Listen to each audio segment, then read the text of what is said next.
আজ সকাল সকাল ঘুম থেকে উঠে বাইরে বেরিয়ে দেখি মানে চারিদিকে এত হনুমান।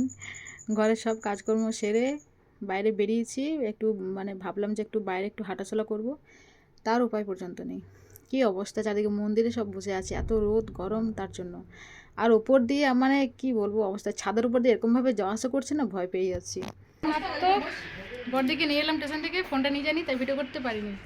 এই যে নিয়ে এসছে কি সুন্দর দই,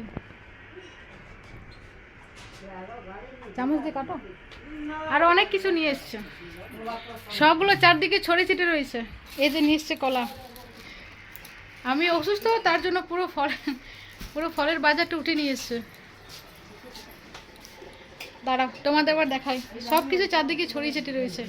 এই যে একটা কোল্ড ড্রিঙ্কস, যদিও বাবা একটা নিয়ে এসছে সেম, আবার বড়দি একটা নিয়ে এসছে।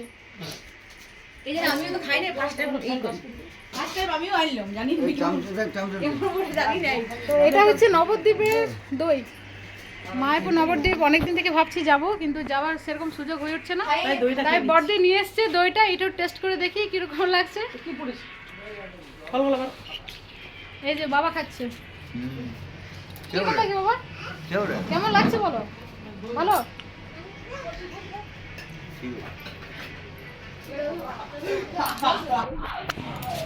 এই যে বেটা বেটা কত বড় হয়ে গেছে। হ্যালো, এই যে বড়দি এসি আছে দেখি, কুলা চুলি সব যাও এসি আছে, তোমাদের এসিটা লাগাইলে দারুণ হবে। তো বড়দি অনেক কিছু খাবার নিয়ে এসছে, সেগুলো একটু খেয়ে তারপরে একটু বাজারে যাব, বাজারে একটু কাজ আছে, সেগুলো মানে একটা অনুষ্ঠান বাড়ি রয়েছে মঙ্গলবার দিন, কালকে সোমবার, পরশু দিন রয়েছে, তো একটু কেনাকাটা করার আছে। বড়দির জন্য অপেক্ষা করছিলাম, বড়দিকে নিয়ে সাথে করে যাবো। দেখি একটু দইটা দে, দেখি কিরকম টেস্টি, একটু খেয়ে দেখি। হয় দেখো প্লেট নিয়ে বাটি নিয়ে চলে এসছি।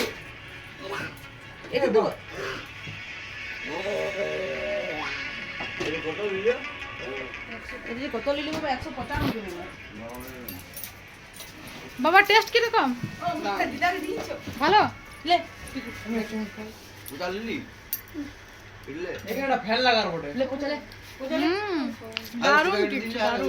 খেয়ে দেখ বেটা একটু, দারুণ বাবা,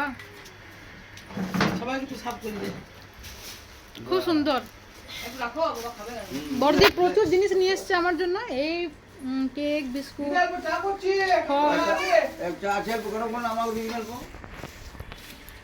দেখি আমটা দেখি, এখন আমের সিজন নয় তবু আম। এই যে দেখি খেয়ে দেখবো মিষ্টি আছে কিনা। ও দারুণ, দইটা ফাটাফাটি, খুব সুন্দর, দারুণ দারুণ। না আমি খাবো না, তুই একটু খা, আমটা মিষ্টি হবে দেখে মনে হচ্ছে। এটা প্যাকেটের মধ্যে ভালো লাগছে না দেখতে, কিন্তু রসগোল্লা। বড়দি আমি একটু বাজারে বেরিয়ে পড়লাম, একটু কেনাকাটা করার ছিল, তোমাদের বলে অনুষ্ঠান বাড়ি এসে তার জন্য ঘরে এসে রান্নাবান্না সব কিছু হবে। তো ঘরে চলে এসেছি, একটু আসতে লেট হলো। আর বড়দি দিকে রান্না বসিয়ে দিয়েছে, মা ভাতটা করে রেখেছিল, আর বড়দি এসে লুচিটা বানিয়েছে, তোমাদেরকে ওটা মানে দেখাতে পারলাম না, তখন আমি এসে এতই ক্লান্ত শুয়ে গিয়েছিলাম। তো বড়দিকে বললাম একটু দে দেখি, তো একটু মানে টেস্ট করে দেখি কীরকম হয়েছে। তো আমি এদিকে টেস্ট করেই, খুব ভালো রান্নাটা, মানে খুব সুন্দর হয়েছিল, দারুণ হয়েছিল, ফাটাফাটি। অনেক দিন পর আর কি চিকেনটা খাচ্ছি, মানে শ্বশুর বাড়িতে তো সচরাচর হয় না, তো সেখান জন্য খাওয়া হয় না। দিয়েছে একটু টেস্ট করবো, দেখি কেমন হয়েছে। বাবা কষা নিচ্ছে তো কি এমন হয়েছে, এত সবাইকে বলতে হচ্ছে সেটা নাকি? রাজা দাদাকে বলছি কষা নিয়েছি, কি অবস্থা না তো, এটা রাজা পিকোর আমার, না না ফাটাফাটি দুর্দান্ত।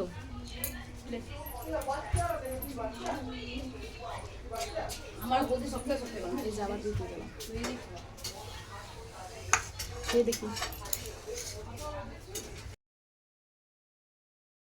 এই যে তোমরা দেখো ফাইনাল লুক, এখানে একটু লাইটটা কম রয়েছে, উঠোনের মধ্যে খেতে বসেছি সবাই একসাথে, তোমাদের পুরোটাই দেখাবো। দেখো সবাই একসাথে খেতে বসার মজাটাই আলাদা, তাই না বলো? এই যে সবাই একসাথে খেতে বসেছি, তোমাদের বলাই হয়নি। নমস্কার বন্ধুরা, কেমন আছো সবাই? আশা করি সবাই খুব ভালো আছো এবং সুস্থ আছো।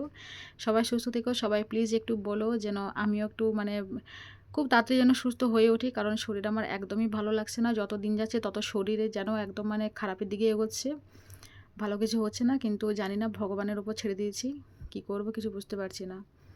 তো ছেলে এখানে হচ্ছে আম খাচ্ছে, তো বড়দি নিয়ে এসছে আম। তো ছেলে খেতে খেতে বলছে আমটা খুব টক, তবুও দেখো ছাড়ছে না, কিন্তু খেয়েই যাচ্ছে। তো তোমরা কেউ কিছু মনে করো না, আমার ভয়েসটা হয়তো একটু চেঞ্জিং আছে, আমি বেশি জোরে কথা বলতে পারছি না। তো ভিডিওটা যেহেতু আমাকে কন্টিনিউ করতে হবে, সেই জন্য আর কি যতটুকু পেরেছি তোমাদেরকে তুলে ধরেছি, তোমাদেরকে দেখিয়েছি। তো তোমরা প্লিজ একটু সবাই প্রে করো যেন আমি একটু সুস্থ হয়ে যাই। তো আজকের মতো ভিডিওটা এখানেই শেষ করছি।